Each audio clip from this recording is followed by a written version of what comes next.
Magandang umaga mga bata. Handa na ba kayong matuto?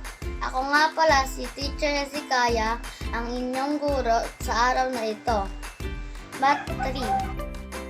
Ang ating tatalakayin ay ang paghahambing gamit ang mga simbolo at ang pagsunod-sunod ng bilang na may 4 to 5 digits. Pagbalik-aral tayo. Ano ang ibig sabihin ng simbolong ito? Greater than, less than, equal to.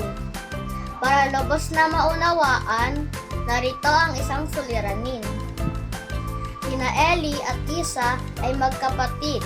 Naggagawa sila ng biskwit para ipamigay sa kanilang mga kaibigan. Alamin natin kung sino sa kanila ang mas maraming nagawa. Paano kaya nila ihahambing ang dami ng mga biskwit? 1,258 na biskwit ang nagawa ni Ellie. 1,427 naman ang nagawa ni Isa. Pamamaraan, ihambing ang dalawang numero, ikumpara ang digit sa libuhan o thousands place. Equal to o pareho. Ikumpara naman ang digit sa sandaanan o hundreds place.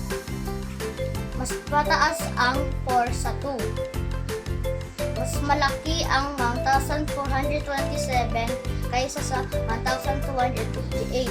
Kaya gagamit tayo ng simbolong less than. Kaya mas marami ang gawa ni Isa.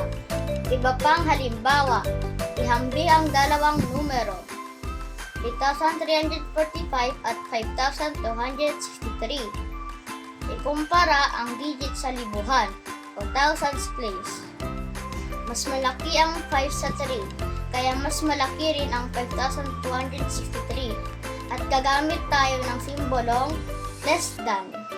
Iba pang halimbawa, ihambing ang dalawang numero. 6,832 at 6,248. Ikumpara ang digit sa libuhan o thousands place. Pareho o equal, kaya tignan ang kasunod sa kanan nito. Ikumpara naman ang sandaanan o hundreds place. Mas malaki ang 8 sa 2, kaya mas malaki ang 6,832. Ang simbolong gagamitin ay greater than. Tandaan mga bata, kapag naghahambing ng numero, ikumpara ang bilang ng mga digits kung alin ang pinakamarami. Ikumpara din ang value ng bawat digits ng mga bilang mula sa pinakamataas na place value mula sa kaliwa pa kanan. Gumamit din ng mga simbolong greater than, less than, at equal to. Maraming salamat sa pakikinig mga bata. Sana ay nadagdag ito sa inyong kaalaman. Paalam!